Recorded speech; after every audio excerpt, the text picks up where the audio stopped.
महाशिवरात्रि। लोग कहते हैं ये शिवजी की शादी की सालगिरह है, लेकिन सच कहूं ये आधी अधूरी बात है। ये रात सिर्फ जश्न की नहीं बल्कि उस खौफनाक अंधेरे की गवाह है जब पूरी दुनिया खत्म होने की कगार पर थी। एक ही रात में 3 ऐसी घटनाएं घटी जिन्होंने ब्रह्मांड का नक्शा बदल दिया। जरा सोचिए, एक तरफ शादी की शहनाइयां थी तो दूसरी तरफ मौत का जहर, और तीसरी तरफ एक ऐसी आग थी जो ब्रह्मा और विष्णु का घमंड चकनाचूर कर रही थी।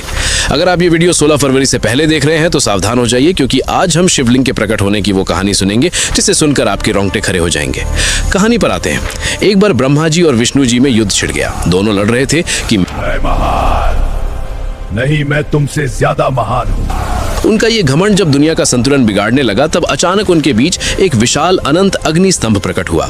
वो आग का एक ऐसा खंभा था जिसका ना कोई शुरुआत था ना अंत। उस स्तंभ से एक भारी आवाज आई, जो मेरे आखिरी सिरे को खोज लेगा वही महान होगा। ब्रह्मा जी हंस बनकर ऊपर उड़े और विष्णु जी वराह बनकर नीचे गए। हजारों साल बीत गए, विष्णु जी को अंत नहीं मिला। उन्होंने अपनी हार मान ली, लेकिन ब्रह्मा जी ने वापस आकर झूठ बोला कि उन्हें अंत मिल गया है।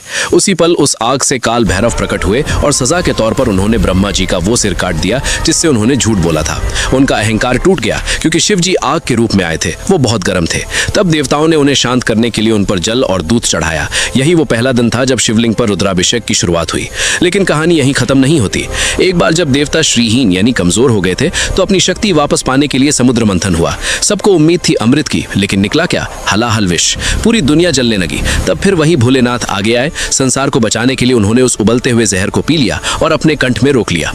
जहर की गर्मी से शिवजी का शरीर तपने लगा। उस जलन को शांत करने के लिए सभी देवताओं ने उन पर पूरी रात गंगा जल, दूध और बेलपत्र चढ़ाया। उन्हें नींद न आ जाए, इसलिए पूरी रात देवताओं ने गीत गाए और जागरण किया। यही वजह है कि महाशिवरात्रि पर हम पूरी रात जागते हैं। लेकिन रुको, ये रात इतनी डरावनी भी नहीं है। इसी रात प्रेम की जीत भी हुई थी। जब माता सती ने अपने प्राण त्यागे थे तो शिवजी पूरी तरह टूट गए थे।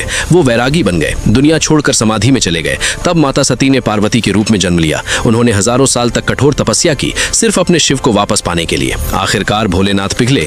इसी महाशिवरात्रि की रात वो बैरागी फिर से दुल्हा बना और शिव शक्ति का मिलन हुआ। तो इस 16 फरवरी जब आप शिवलिंग पर लोटा भर जल चढ़ाएं, तो याद रखिएगा आप उस आग को शांत कर रहे हैं और उस जहर के दर्द को कम कर रहे हैं। अगर भोलेनाथ को मानते हो तो सब्सक्राइब करो और कमेंट में हर हर महादेव लिखो।